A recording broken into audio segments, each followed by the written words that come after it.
Hi friends, Telangana TET and DSC కోసం తయారు చేయబడుతున్న ఈ సోషల్ మెటీరియల్ కేవలం 50 రూపీస్కే మా యాప్లో అవైలబుల్ ఉంది ఫ్రెండ్స్. యాప్ లింక్ డిస్క్రిప్షన్లో ఉంది. ఎస్జిటి స్కూల్ అసిస్టెంట్ సోషల్కి యూజ్ అవుతుంది. 8th క్లాస్ లెసన్ 15 చట్టం న్యాయం ఒక సన్నివేశ అధ్యయనం. ఛార్జ్ షీట్ అంటే నేరారోపణ పత్రం. న్యాయస్థానంలో ఛార్జ్ షీట్ దాఖలు చేయాల్సి ఉంటుంది. ఎస్హెచ్ఓ అంటే స్టేషన్ హౌస్ ఆఫీసర్ లేదా పోలీస్ స్టేషన్ అధికారి. స్టేషన్కి ఎస్హెచ్ఓగా ఎస్ఐ ఉంటాడు. ఎఫ్ఐఆర్ అంటే ఫస్ట్ ఇన్ఫర్మేషన్ రిపోర్ట్ లేదా తొలి సమాచార నివేదిక. రైటర్ ఎఫ్ఐఆర్ని తయారు చేస్తాడు. ఎఫ్ఐఆర్లో రాసిన సమాచారాన్ని పైకి చదివి వినిపించేది SHO, station house officer. FIR ప్రతి లేదా ఎఫ్ఐఆర్ కాపీ. ఫిర్యాదు చేసిన వ్యక్తి నుండి ఎలాంటి రుసుము తీసుకోకుండా అతనికి ఒక ఎఫ్ఐఆర్ కాపీ ఇవ్వాలి. ఎస్హెచ్ఓ కేసు తీసుకోవడానికి తిరస్కరిస్తే డిఎస్పి లేదా మెజిస్ట్రేట్ దగ్గరికి వెళ్ళి ఫిర్యాదు చేయొచ్చు లేదా ఫిర్యాదుని వాళ్ళకి పోస్టు ద్వారా కూడా పంపవచ్చు. బెయిల్ అనేది నిందితుడి హక్కు. బెయిల్ ఇవ్వగలిగిన నేరాల్లో ఎస్హెచ్ఓ మాత్రమే బెయిల్ మంజూరు చేస్తారు. హత్య, లంచగొండితనం, దోపిడీ వంటి నేరాలు మోపబడ్డ వ్యక్తికి బెయిల్ దొరకకపోవచ్చు. బెయిల్ పొందడానికి న్యాయస్థానంలో కొన్ని హామీలు ఇవ్వాలి. ఆస్తులు, పూచీకత్తుగా నిలబడే వ్యక్తి, బాండు. సో ఇలాంటి హామీలు ఇవ్వాలి. బాండ్ అంటే అడిగినప్పుడు న్యాయస్థానంలో నిందితుడు హాజరు అవుతాడని బాండ్ హామీ ఇస్తుంది. ప్రభుత్వ న్యాయవాది లేదా పబ్లిక్ ప్రాసిక్యూటర్ బాధితుల తరపున వాదిస్తాడు. నేర విచారణ అమాయకులు అన్న భావనతో నేర విచారణ మొదలవుతుంది. న్యాయమూర్తి ఆటలో అంపైర్ వంటివాడు. న్యాయస్థానాలు ప్రభుత్వం ఆధీనంలో లేవు. ప్రభుత్వం తరపున న్యాయస్థానాలు పనిచేయవు. పోలీసులు న్యాయశాఖలో భాగం కాదు. పోలీసులు కార్యనిర్వాహక శాఖకు చెందినవారు. సివిల్ వివాదాలు ఆస్తి, అప్పులు, విడాకులు మొదలైనవి. క్రిమినల్ నేరాలు దొంగతనం, హత్య లాంటివి. జిల్లాలో శాంతి భద్రతల నిర్వహణ కోసం జిల్లా స్థాయి ప్రభుత్వ పోలీస్ అధికారి ఉంటాడు. పోక్సో యాక్ట్ 2012 పిల్లల పట్ల లైంగిక వేధింపుల్ని నిరోధిస్తుంది. పిల్లలకు ఇలాంటి సమస్యలు ఎదురైనప్పుడు స్పెషల్ జువెనైల్ పోలీస్ యూనిట్ లేదా 1098కి కాల్ చేయాలి. సో రివర్స్లో గుర్తుపెట్టుకోవచ్చు. ఇది 8th, 9th, 10th అని రివర్స్లో గుర్తుపెట్టుకోవచ్చు. పోలీస్ శాఖ రాష్ట్ర ప్రభుత్వంలోని హోం మంత్రిత్వ శాఖ కింద పనిచేస్తుంది. అప్పీలు కింది స్థాయి న్యాయస్థానం ఇచ్చిన తీర్పుతో అసంతృప్తి చెందితే పై న్యాయస్థానంలో అప్పీలు చేయొచ్చు. న్యాయస్థానాలు మన దేశంలో 3 స్థాయిల్లో ఉన్నాయి: సుప్రీంకోర్టు, హైకోర్టు మరియు కింది స్థాయి కోర్టులు. సెషన్స్ కోర్టు అంటే జిల్లా స్థాయిలో క్రిమినల్ కేసులు. జిల్లా కోర్టు జిల్లా స్థాయిలో సివిల్ కేసుల్ని చూస్తుంది. సో సెషన్స్ కోర్టులో అసిస్టెంట్ సెషన్స్ జడ్జ్ లేదా జ్యుడిషియల్ మెజిస్ట్రేట్ ఉంటారు. డివిజన్ స్థాయిలో క్రిమినల్ కేసుల్ని చూస్తారు.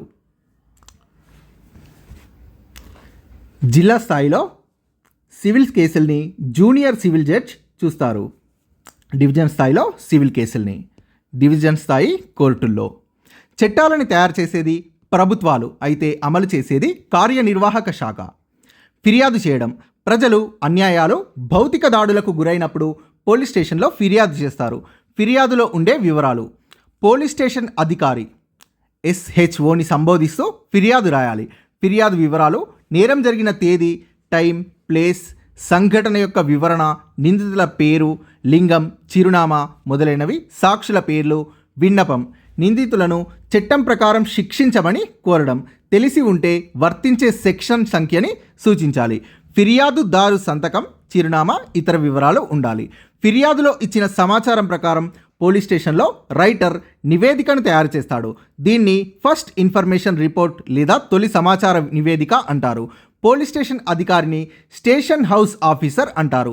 సాధారణంగా స్టేషన్ హౌస్ ఆఫీసర్గా ఎస్ఐ ఉంటాడు. ఫస్ట్ ఇన్ఫర్మేషన్ రిపోర్ట్ పోలీసులకు ఫిర్యాదు చేయాల్సి ఉంటే పోలీస్ స్టేషన్లో తొలి సమాచార నివేదిక లేదా ఎఫ్ఐఆర్ ఇవ్వాలి. ఎఫ్ఐఆర్ దాఖలు చేసిన తర్వాత కేసుని పరిశోధించి పరిష్కరించాల్సిన బాధ్యత పోలీసులది. ఎఫ్ఐఆర్లో రాసిన సమాచారాన్ని పైకి చదివి వినిపించేది స్టేషన్ హౌస్ ఆఫీసర్. దాంట్లో అన్ని విషయాలు సరిగ్గా ఉంటే ఫిర్యాదుదారు దానిపై సంతకం చేయాలి. ఎఫ్ఐఆర్ ఆధారంగా పోలీస్ స్టేషన్లోని రిజిస్టర్లో నేరం వివరాలు పొందుపరచాలి. ఫిర్యాదు చేసిన వ్యక్తి నుండి ఎలాంటి రుసుము తీసుకోకుండా ఉచితంగా ఎఫ్ఐఆర్ ప్రతిని అతడికి ఇవ్వాలి. ఒకవేళ కేసు తీసుకోవడానికి స్టేషన్ హౌస్ ఆఫీసర్ తిరస్కరిస్తే నేరుగా డీఎస్పీ లేదా మెజిస్ట్రేట్ దగ్గరకు వెళ్ళి ఫిర్యాదు చేయొచ్చు, లేదా ఫిర్యాదుని పోస్ట్ ద్వారా కూడా పంపొచ్చు. విచారణ, అరెస్ట్లో పోలీసుల పాత్ర. నిందితుడు దోషి అని సాక్ష్యాలు తెలియజేస్తున్నాయి అని పోలీసులు భావిస్తే వాళ్ళు న్యాయస్థానంలో ఛార్జ్షీట్ దాఖలు చేయాలి. నిందితుడిని శిక్షించే పని పోలీసులది కాదు. నిందితుడు దోషి అయితే ఏ శిక్ష విధించాలో న్యాయమూర్తులు లేదా న్యాయవర్గం నిర్ణయిస్తుంది. సివిల్ నేరాలు: భూమి, ఆస్తి, ఆదాయాలపై ప్రజల హక్కులు, ప్రజల మధ్య ఉన్న సంబంధాలకు సంబంధించినవి. క్రిమినల్ నేరాలు: దాడి చేయడం, దొంగతనం, దోపిడీ, కల్తీ, లంచాలు ఇవ్వటం, కల్తీ మందులు తయారు చేయడం, ఇవన్నీ క్రిమినల్ కేసులు. క్రిమినల్ వివాదాల్లో సాధారణంగా దోషులకు జైలు శిక్ష విధిస్తారు. సివిల్ వివాదాల్లో జైలు శిక్ష వేయకపోవచ్చు. క్రిమినల్ కేసులన్నీ పోలీసులు చేపడతారు. సివిల్ వివాదాల్లో ఒప్పంద ఉల్లంఘన వల్ల లేదా మోసం వల్ల నష్టపోయామనుకుంటున్న వ్యక్తే స్వయంగా సివిల్ కేసు దాఖలు చేస్తాడు. క్రిమినల్ కేసులో ప్రభుత్వం చేసిన చట్టం ఉల్లంఘించబడితే పోలీసులు జోక్యం చేసుకుంటారు. సివిల్ కేసులో ఇద్దరు వ్యక్తుల మధ్య ఒప్పంద ఉల్లంఘన జరుగుతుంది. నేర చట్టం, పౌర చట్టం. నేరంగా పరిగణించే చర్యలకు సంబంధించినవి నేర చట్టం. మరొక వ్యక్తి ఒప్పందాన్ని ఉల్లంఘించడం వల్ల ఒక వ్యక్తికి జరిగే నష్టానికి సంబంధించినది పౌర చట్టం. నేర చట్టానికి ఉదాహరణ దొంగతనం, వరకట్నం, హత్య. పౌర చట్టానికి ఉదాహరణ అద్దె, సరుకుల కొనుగోలు, విడాకులు. నేర చట్టంలో సాధారణంగా ఎఫ్ఐఆర్ నమోదు చేసి పోలీసు విచారణతో మొదలవుతుంది. పౌర చట్టం: నష్టానికి గురైన వ్యక్తి న్యాయస్థానంలో దావా వేయాలి. ఉదాహరణకు అద్దె వివాదంలో యజమాని లేదా కిరాయిదారు. నేర చట్టంలో దోషి అని రుజువైతే జరిమానాతో పాటు జైలుకి కూడా పంపించవచ్చు. పౌర చట్టంలో నష్టానికి గురైన వ్యక్తికి కోర్టు ఉపశమనాన్ని కలిగిస్తుంది. ఉదాహరణకు అద్దె ఇంటి నుండి కిరాయిదారుని ఖాళీ చేయించవచ్చు, లేదా కిరాయిదారి నుండి అద్దె బకాయిలు వసూలు చేయించవచ్చు. బెయిల్: క్రిమినల్ కేసులో నేరారోపణ పత్రం లేదా ఛార్జ్షీట్ దాఖలు చేశాక లాకప్లో నిర్బంధిస్తారు. క్రిమినల్ కేసుల్లో నిందితుల్ని జైల్లో ఉంచుతారు. అయితే ఇది శిక్ష కాదు, నేర విచారణలో దోహదపడటానికి లేదా నిందితుడు సాక్ష్యాలను కనుమరుగు చేయకుండా ఉండడానికి లేదా సాక్షులను బెదిరించకుండా ఉండడానికి ఉద్దేశించింది. హత్య, లంచగొండితనం, దోపిడీ వంటి నేరాలు మోపబడ్డ వ్యక్తికి బెయిల్ దొరకకపోవచ్చు. బెయిల్ పొందడానికి న్యాయస్థానంలో కొన్ని హామీలు ఇవ్వాల్సి ఉంటుంది. ఈ హామీలు ఈ కిందివి అయి ఉండొచ్చు. ఆస్తులు పూచీకత్తుగా నిలబడే వ్యక్తి బాండ్. అడిగినప్పుడు న్యాయస్థానంలో నిందితుడు హాజరవుతాడని బాండ్ హామీ ఇస్తుంది. బెయిల్ మంజూరు చేయాలో లేదా నిరాకరించాలో న్యాయస్థానంలో న్యాయమూర్తి నిర్ణయిస్తారు. నిందితుడి హక్కుగా బెయిల్. బెయిల్ నిందితుడి హక్కు. నేర తీవ్రతని బట్టి, సాక్షుల్ని బెదిరించడానికి ఉన్న అవకాశాన్ని బట్టి బెయిల్ని మంజూరు చేస్తారు. బెయిల్ ఇవ్వగలిగే నేరాల్లో SHO మాత్రమే బెయిల్ మంజూరు చేస్తారు, స్టేషన్ హౌస్ ఆఫీసర్. బెయిల్ లేని నేరాల్లో నిందితుడు సంబంధిత న్యాయస్థానంలో బెయిల్ కోసం దరఖాస్తు చేసుకోవాలి. నిందితుడు సొంతంగా న్యాయవాదిని ఏర్పాటు చేసుకోవాలి. బాధితుల తరపున ప్రభుత్వ న్యాయవాది లేదా పబ్లిక్ ప్రాసిక్యూటర్ వాదిస్తాడు. ప్రభుత్వ న్యాయవాది పాత్ర: క్రిమినల్ నేరాన్ని ప్రజల పట్ల జరిగిన అపరాధంగా నమోదు చేస్తారు. ఈ నేరం బాధితుల పట్ల కాకుండా సమాజం పట్ల జరిగిందని భావిస్తారు. న్యాయస్థానంలో ప్రభుత్వ న్యాయవాది ప్రభుత్వ ప్రయోజనాలకు ప్రతినిధిగా ఉంటాడు. పోలీసులు విచారణ చేసి న్యాయస్థానంలో ఛార్జ్షీట్ దాఖలు చేసిన తర్వాత ప్రభుత్వ న్యాయవాది పాత్ర మొదలవుతుంది. విచారణలో ప్రభుత్వ న్యాయవాది పాత్ర ఏమీ ఉండదు. అతడు లేదా ఆమె ప్రభుత్వం తరపున వాదనలు చేపట్టాలి. ఆధారాల్ని న్యాయస్థానం ముందుంచి కేసుపై నిర్ణయం తీసుకోవడానికి సహకరించాలి. న్యాయమైన విచారణ: నేర విచారణ అమాయకులు అన్న భావనతో మొదలవుతుంది. ఎలాంటి అనుమానానికి తావు లేకుండా నేరం నిరూపించబడాలి. గాయపరిచిన కేసుల్లో నేరం రుజువైతే 4 సంవత్సరాల దాకా జైలు శిక్ష పడవచ్చు. న్యాయమూర్తి పాత్ర: న్యాయమూర్తి ఆటలో అంపైర్ వంటివాడు. విచారణను నిష్పక్షపాతంగా బహిరంగంగా నిర్వహిస్తాడు. అధికారాల మధ్య విభజన, స్వతంత్రత. రాజ్యాంగంలో ముఖ్యమైన అంశం కార్యనిర్వాహక, న్యాయ, శాసన అధికారాల్ని వేరు చేయడం. ఒక శాఖతో మిగిలిన శాఖలు జోక్యం చేసుకోవు. ఒక శాఖలో మిగిలిన శాఖలు జోక్యం చేసుకోలేవు. ఉదాహరణకు న్యాయశాఖలో శాసన, కార్యనిర్వాహక శాఖలు జోక్యం చేసుకోలేవు. న్యాయస్థానాలు ప్రభుత్వాధీనంలో లేవు, ప్రభుత్వం తరపున పనిచేయవు.